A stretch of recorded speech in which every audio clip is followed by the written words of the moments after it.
Hello everybody, Chris Profi, Musically Obsessed. I'm here to review Mastodon's new record, Hushed and Grim, 2021 release. This is their 8th album following Emperor of Sand. This is a tribute to their former manager, Nick John, who died of cancer. 15 tracks. This is an epic album, over 86 minutes of music, of varied styles from prog to metal to psych to sludge and everything in between. But that's what we've come to expect from Mastodon. They're sort of one of those bands that's become hard to pigeonhole. This is produced by David Bottrell.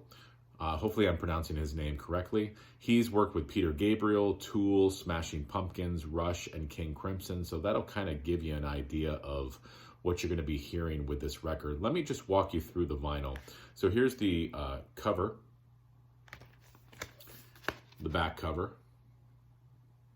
This is a gatefold.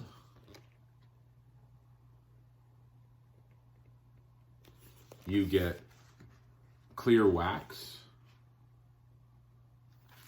and you also get a printed lyric sheet on the inside, which is helpful for those of us who want to read along with the lyrics, right? So let me talk to you about these songs. Like I said, there are 15 songs on this record. It's one of those albums that is a little hard to digest at first because there's a lot going on. You really have to listen to it a few times before it starts to sink in. The first time I listened to the record, like I said, there was a lot going on. It was hard to grasp and hold on to any musical ideas. But the second time I listened to it, I started to hear those different ideas and the song started to make sense to me. And it is a great album. So it opens up with Pain with an anchor, thundering drums, fast-paced, 3/4 of the way through. You're just bombarded with these heavy guitars. The first two songs on this are just quintessential Mastodon. Track 2, the Crux, intricate fast rhythms. I love just the lyrics. I feel pressure is repeated. And then you get this midsection, which reminds me of Pink Floyd. So right off the bat, you're getting heavy, you're getting proggy. You're just getting right into the feeling of loss in this record. Track 3, Sickle and Peace, very proggy. Verse has some mellow vocals over sort of a meandering guitar lick, heavy thunderous chorus. Track 4, More Than I Could Chew. You get a little keyboard intro. Heavy riff. This is a sludgy song. And it's kind of a nice change of pace from the first few tunes on the album. Track 5, The Beast. Now, this is where the experimental music comes in. There's this country guitar picking in the beginning.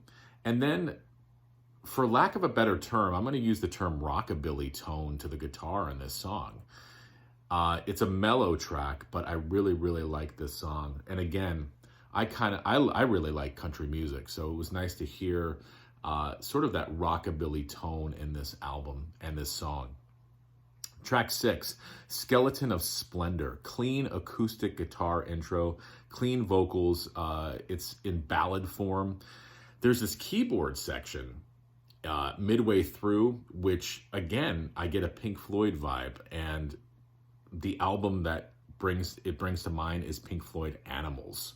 So yeah, I mean, I like Pink Floyd. I like Pink Floyd Animals. I like this track. Track 7, Tear Drinker, mid-pace rocker.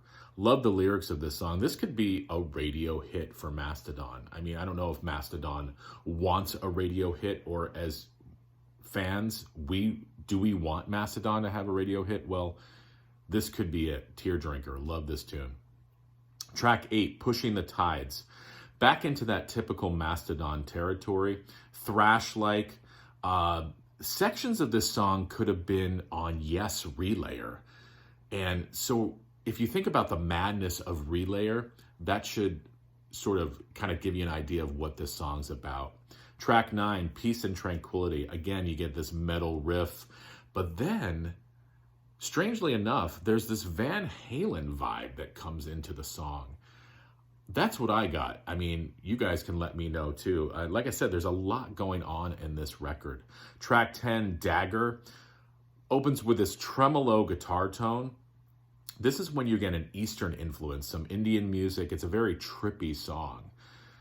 Think about already what you've heard from these songs. Trippy, Eastern music, prog, Pink Floyd, Yes Relayer, metal, fast rhythms, country, rockabilly tone. I mean, it's everywhere. It's all over the place. And I guess for somebody who really wasn't into a lot of different styles of music, that could be a little jarring at first. And that's why I think the album takes a few listens, because like I said, there's so many musical ideas going on. It takes a few listens just to digest it. Track 11, Had It All. This is the closest that Mastodon has ever come for me to a pop ballad. And when I say pop ballad, I mean Mastodon doing a pop ballad. I like this song a lot. It's my favorite solo on the record, my favorite guitar solo. Track 12, Savage Lands, back into the galloping metal. That's what I like about this album too, is that the chances they take are refreshing. And then you feel like the next track or the track after that, you're back into that typical Mastodon territory of metal. Track 13, the longest song on the album, Gobblers of Dregs. It's over 8 minutes long. This reminds me of something that could have been on Crack the Sky. The only thing with this song is I feel like I wish it was a little bit more epic. It meanders through different sections, but for me, this song doesn't really go anywhere. I would have liked a little bit more of an epic feel to the song. When I saw over 8 minutes, I got excited. I'm like, all right, this is going to take me on a journey. But it doesn't really. So maybe after a few more listens, it will, but I was hoping it was going to give me more.